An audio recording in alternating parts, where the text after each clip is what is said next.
मैं प्रवीण चौधरी एक बार फिर से जालोर का इतिहास लेके आपके सामने प्रस्तुत हुआ हूँ। कल अपन ने जालोर के चौहान वंश की स्थापना की बात की थी और मैंने आपको ये बताया था जालोर में सबसे प्रतापी शासक जो था उसका नाम था कारणदेव चौहान। उसी के समकालीन अगर दिल्ली सल्तनत की अपन ने बात की थी कल, मैंने आपको ये बताया था इसके समकालीन दिल्ली सल्तनत का शासक अलाउद्दीन खिलजी था, जो साम्राज्यवादी नीति के तहत अनेक राजपूत शासकों के ऊपर उत्तर भारत के अलावा दक्षिण भारत में भी अपने अभियान हेतु अपनी सेना भेज रहा था। तो कल अपन ने 1305 तक की बात की थी, आज अपन उसके बाद में बात करेंगे। एक सिवाना दुर्ग का नाम आपने सुना होगा। सिवाना दुर्ग की अगर बात की जाएगी, सिवाना दुर्ग पड़ता है बाड़मेर में, जो अपने राजस्थान में एक छोटा बड़ा जिला है। अगर बात की जाएगी, बाड़मेर में एक सिवाना दुर्ग है जिसके ऊपर अलाउद्दीन खिलजी ने 1308 में अपनी सेना आक्रमण करने हेतु भेजी। ये पहले जालोर पर आक्रमण न करके सिवाना के ऊपर आक्रमण करता है। ऐसा क्यों? अगर बात की जाएगी, देखिए दोस्तों, मैं राजस्थान की बात कर रहा हूँ। राजस्थान की अगर बात की जाएगी, राजस्थान में यहाँ पर बाड़मेर जिला पड़ता है और यहाँ पर जालोर जिला पड़ता है। और यहाँ सिवाना जो दुर्ग बना हुआ है और यहाँ पर जालोर दुर्ग बना हुआ है। अलाउद्दीन खिलजी दिल्ली से अपनी सेना भेजता है। इस सिवाना दुर्ग के ऊपर जालोर के शासक कानड़देव चौहान का अधिकार होने के कारण अलाउद्दीन खिलजी पहले ये चाहता है कि सिवाना दुर्ग के ऊपर अधिकार कर लिया जाए, जिससे जालोर दुर्ग पर अधिकार करने में उसे क्या रहे, आसानी रहे। इसीलिए अलाउद्दीन खिलजी दिल्ली का शासक पहले सिवाना अभियान हेतु अपनी सेना भेजता है, ना कि जालोर हेतु। देखते हैं सिवाना दुर्ग के बारे में। सिवाना दुर्ग की अगर बात की जाए, मैंने एक बाड़मेर में पड़ता है। इसी सिवाना दुर्ग का निर्माण करवाया था वीर नारायण पवार ने, और ये हल्देश्वर की पहाड़ी के ऊपर बना हुआ है।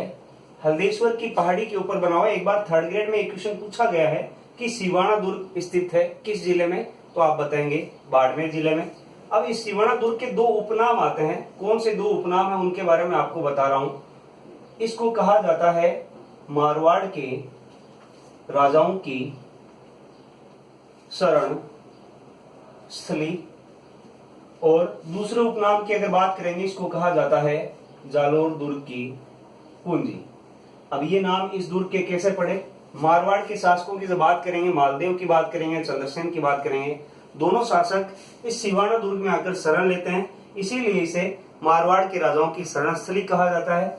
जालोर दुर्ग की कुंजी की अगर बात की जाएगी, अलाउद्दीन खिलजी अगर सिवाना दुर्ग पर अधिकार कर लेता है तो उसे जालोर दुर्ग पर अधिकार करने में आसानी रहेगी, इसीलिए इसको जालोर दुर्ग की कुंजी कहा जाता है। ये बेसिक बातें मैंने आपको सिवाना दुर्ग के बारे में बताई। इस सिवाना दुर्ग के ऊपर 1308 में जालोर शासक कारणदेव का अधिकार था और इसने वहां का प्रशासक नियुक्त अपने भतीजे, जिसका नाम शीतल देव था, उसको वहां का प्रशासक नियुक्त कर रखा था। अपन बात कर रहे हैं दोस्तों 1308 की। 1316 तक मैंने आपको बताया था दिल्ली का शासक अलाउद्दीन खिलजी था। इसी समय अगर बात करेंगे सिवाना की, सिवाना का मैंने आपको बताया प्रशासक ना कि शासक। प्रशासक यहाँ का नियुक्त है अभी शीतल देव, और इसी शीतल देव के पुत्र की अगर बात करेंगे, शीतल देव के पुत्र का नाम था सोम। अलाउद्दीन खिलजी को जब कहीं भी किसी भी दुर्ग पर अधिकार करने के लिए कमाल करने वाला सेनापति भेजना होता था तो अपना एक सेनापति भेजता था जिसका नाम था कमालुद्दीन गुर्ग। क्या नाम है दोस्तों इसका? कमालुद्दीन गुर्ग। किसका सेनापति है? अलाउद्दीन खिलजी का, जो खिलजी वंश का शासक है। दिल्ली सल्तनत में खिलजी वंश के शासक अलाउद्दीन खिलजी ने अपने सेनापति कमालुद्दीन गुर्ग को 1308 में इस सिवाना दुर्ग के ऊपर आक्रमण करने भेजा।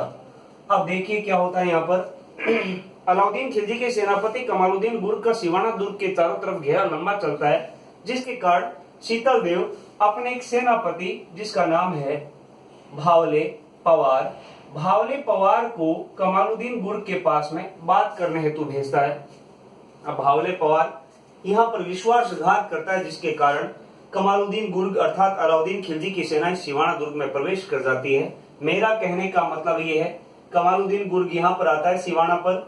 जब भावले पवार बातचीत करने आया तो इस भावले पवार को कमालुद्दीन गुर्ग के द्वारा लालच दिया गया, जिसके कारण भावले पवार ने इस दुर्ग के गुप्त रास्ते बता दिए, जिसके द्वारा अलाउद्दीन खिलजी की सेना इस दुर्ग में प्रवेश कर जाती है और शीतल और उसका बेटा सोम दोनों लड़ते हुए वीर गति को प्राप्त हो जाते हैं और इस सिवाना दुर्ग के ऊपर अधिकार हो जाता है अलाउद्दीन खिलजी का और इसका नाम बदल कर दिया जाता है खैराबाद।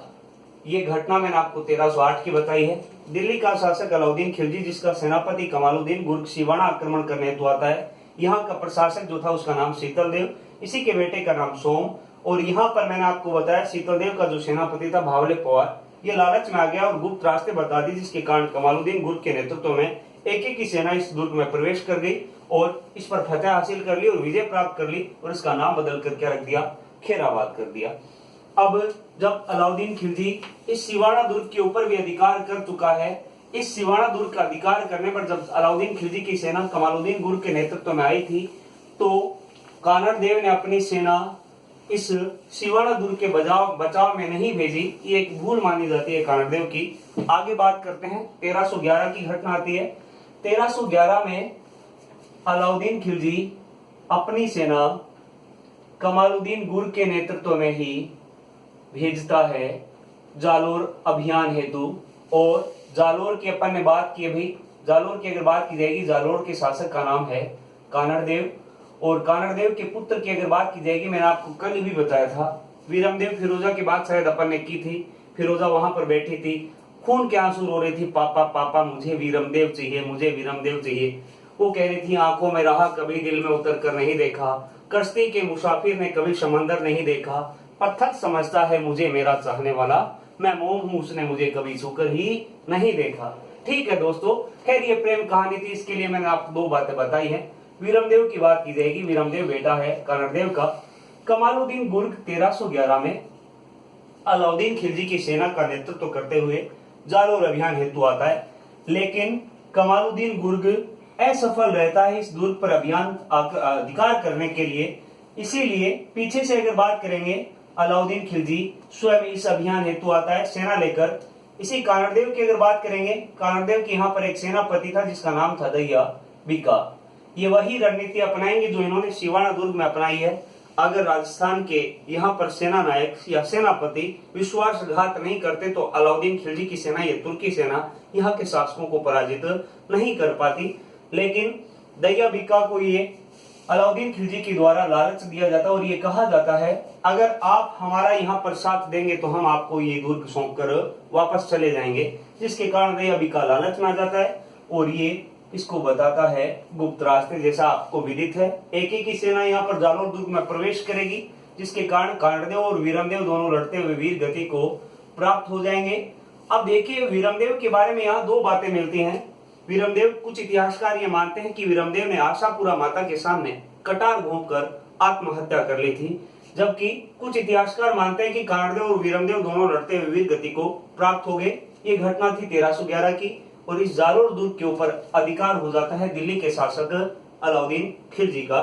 अब बात करेंगे, इस जालोर दुर्ग का नाम बदलकर इसने रख दिया जलालाबाद और अपनी पुत्री की याद में इसी जालोर में इसने एक मस्जिद का निर्माण करवाया, जिसे तोप मस्जिद, फिरोजा मस्जिद या एके की मस्जिद कहा जाता है, जो वर्तमान में भी यहाँ पर जालोर में स्थित है। ये हुआ दोस्तों जालोर का इतिहास। अब बात करेंगे इसकी जानकारी के स्रोत की, अपने को कहां से जानकारी प्राप्त होती है। एक तो इतिहासकार फरिश्ता नाम सुना होगा आपने, जिसने आईने फरिश्ता नामक पुस्तक लिखी, और कानड़ देव प्रबंध पुस्तक का नाम सुना होगा, जो पुस्तक लिखी गई पद्मनाभ के द्वारा। इन दोनों पुस्तकों से अपने को इस घटनाक्रम की जानकारी प्राप्त होती है। नमस्कार दोस्तों।